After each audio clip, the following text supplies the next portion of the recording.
Okay, magandang araw Pilipinas, Luzon, Visayas at Mindanao. June Pinas para sa Pilipinas at para po sa Pilipino. Okay po, sigurado pong marami pong magagalit na mga DDS supporters po dito.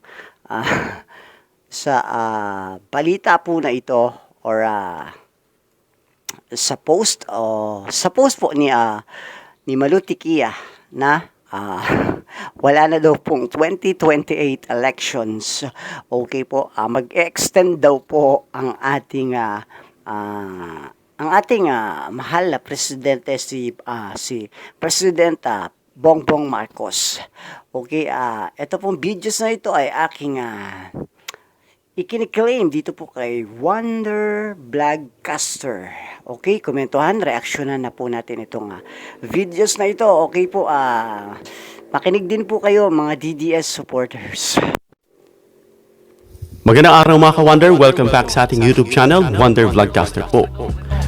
Meron kumakalat mga ka-Wonder na balita. Okay. I think umabot na rin ito sa mainstream pero hindi pa pinag-uusapan. Dahil ito'y mula dyan sa isang kilalang political analyst or political strategist or scientist, at sinuportahan scientist talaga sir De, joke lang po Wonder Vlogcaster, joke lang po. Okay, niya ang post na yan, kumbaga nag-corroborate mula dun sa isang senador din. Yan pong pag-uusapan natin kung gaano katotoo ba itong sinasabing term extension. Bago yan mga Wonder, don't forget to subscribe to our YouTube channel, Wonder Vlogcaster. 100% libre po ang pag-subscribe. I-tick nyo lang po ang subscribe button, lalabas po yung bell icon at piliin nyo ang all. Marami pong salamat. So pag-usapan natin itong post ni Malu Tikia. Meron siyang post mga ka-Wonder na dinideny niya nga na isang DDS. But based on the words that are coming out from her mouth, undeniably na masasabi mo ang isa itong DDS tinatanggi pa. Sabi niya rito, extension of term via CONAS is now on the table. Grabe. 2028 will just be local elections. 2031 will be national elections. Okay, para sa akin po, if ang nag-post po nito is ayaw umamin na DDS siya, pero obviously ay isa naman po talaga siyang DDS.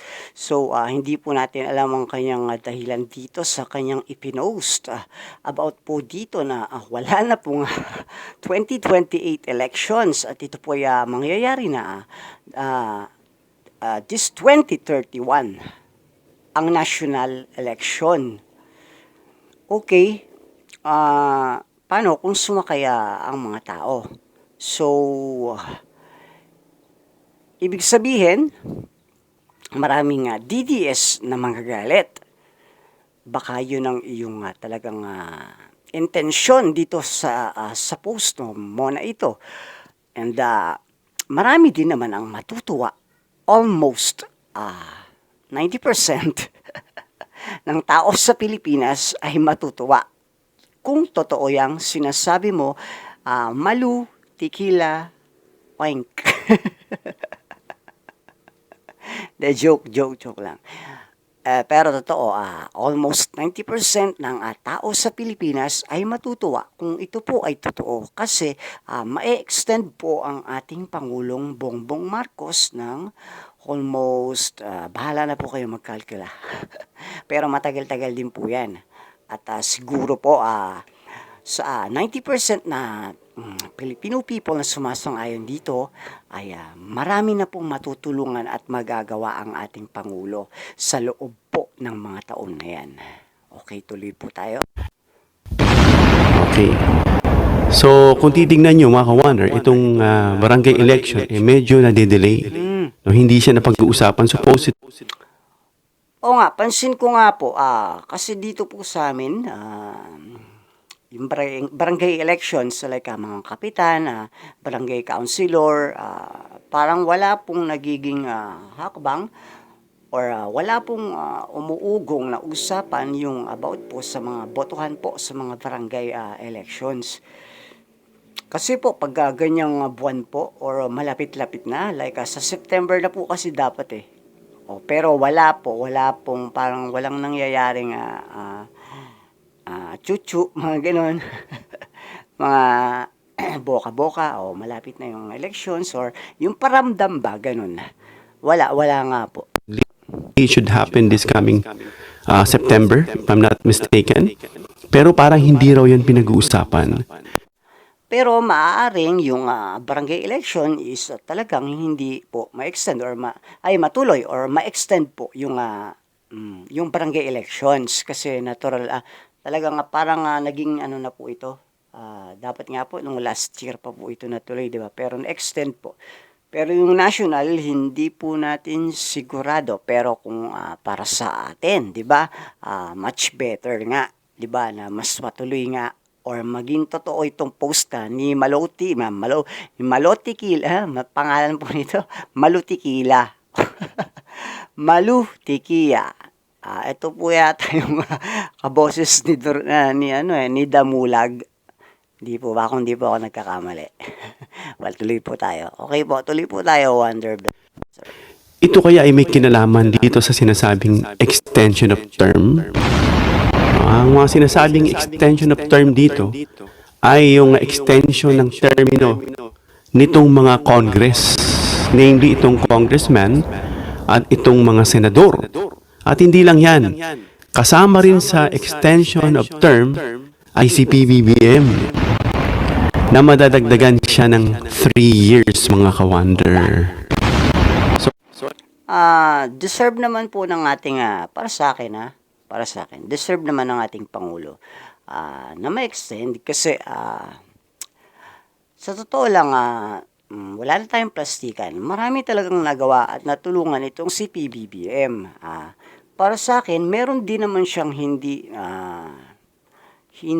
okay para sa akin, hindi okay na ginawa niya or hindi niya nagawa. Pero overall, mas marami naman yung nagawa niyang tama at maganda para sa taong bayan.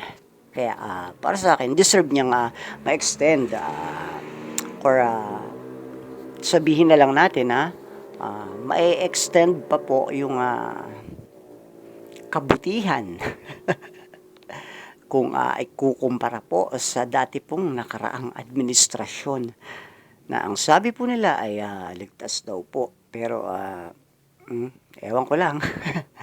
Sige po. O yan ang pinag-uusapan ngayon, kung gaano ba ito katotoo. Because this is from Malutikia, of course, from her sources, at ito nga ay kinorroborate nitong post din, nitong si Amy Marcos. May post din siya, mga ka-wonder, itong sinasabi. Naku, mali na ako. Okay, hanggang dito na lang po tayo sa videos po ni Wonder Vlogcaster kasi yun lang naman po ang ating topic. Well, anyway, para sa akin, sa 90% ng tao sa Pilipinas ay siguro mas okay nga po na may extend itong ating Pangulo para po yung kanyang mga nasimulan ay marami po siyang matapos dahil sa totoo lang po ang 6 years po sa pagiging presidente ay kulang po sa dami pong project na nagawa po nitong ating Pangulo. Kaya para sa akin po talaga ay para sa akin lang po or pati din sa 90% na Filipino people in the Philippines ay approve po sa kanila yan na ma-extend po ang mas maganda nga po maging itularan niya na po yung kanyang ama na si Apo Lakay. Well, anyway, ano pong inyong pong mga opinion dito? Pakilagay na lang po ang inyong opinion dyan sa ating comment section sa baba. Maraming salamat po. God bless po. And thank you po sa inyo po, Wonder Vlogcaster. Okay, June Pinas para sa Pilipinas at para sa Pilipino. I love you all.